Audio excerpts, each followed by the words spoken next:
Welcome back to Norfolk Perspectives. Well, the holidays are right around the corner, which means you're going to be doing a lot of cooking in the kitchen. If you're anything like me, you have a potential clogged drain.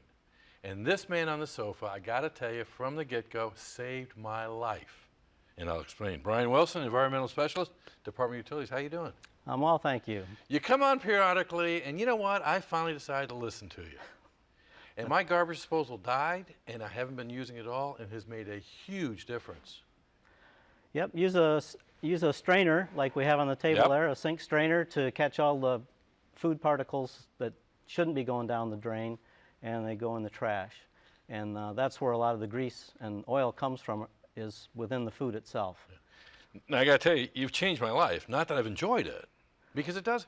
My wife did not grow up with a garbage disposal, so she knew exactly what to do. Has the paper bag, the bag that the newspaper comes in. Mm-hmm. She kind of keeps that aside with a vegetable bag. Sure. Kind of puts that stuff in, seals it up.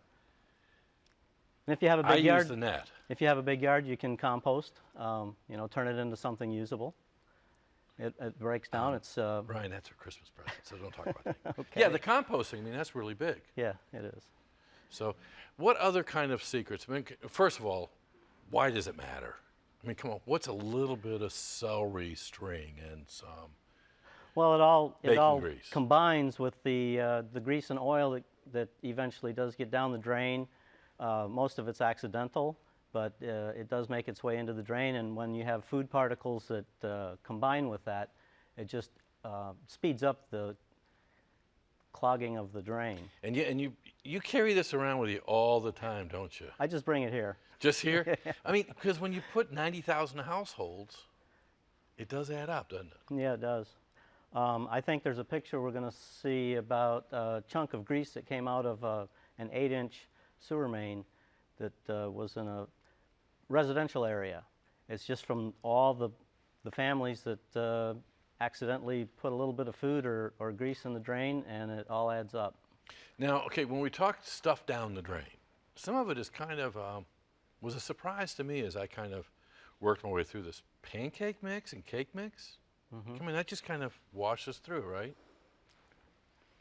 Some of it does, but a lot of times it won't. Depends on the age of the sewer system and the grade.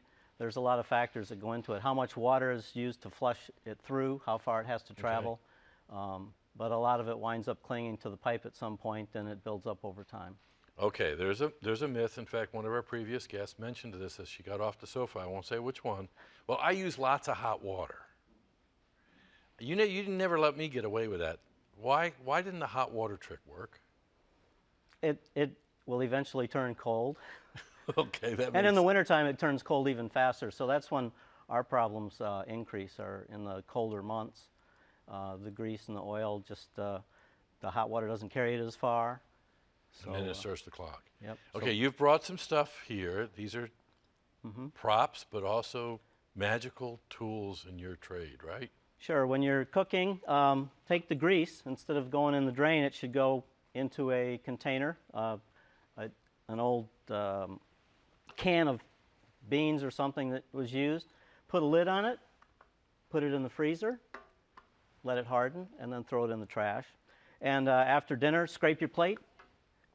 I use utensils, but anything that will scrape the plate and get all the food into the solid trash, and then they go in the sink to be washed. Okay, I'm going to do that because after I took your lesson, I started feeding my dog what was left, and she's a nuisance during dinner. So if I just scrape it into the trash, I'm okay.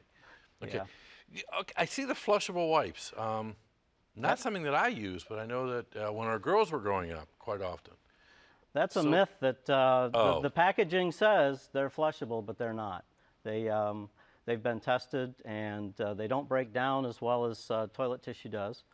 So we're asking people not to use them because they don't break down, and they wind up clogging the drain as well. So it's a holiday show. Come on, Brian. Sure. I don't want to get too much into those kind of habits, but really there's some simple rules just to kind of follow, right?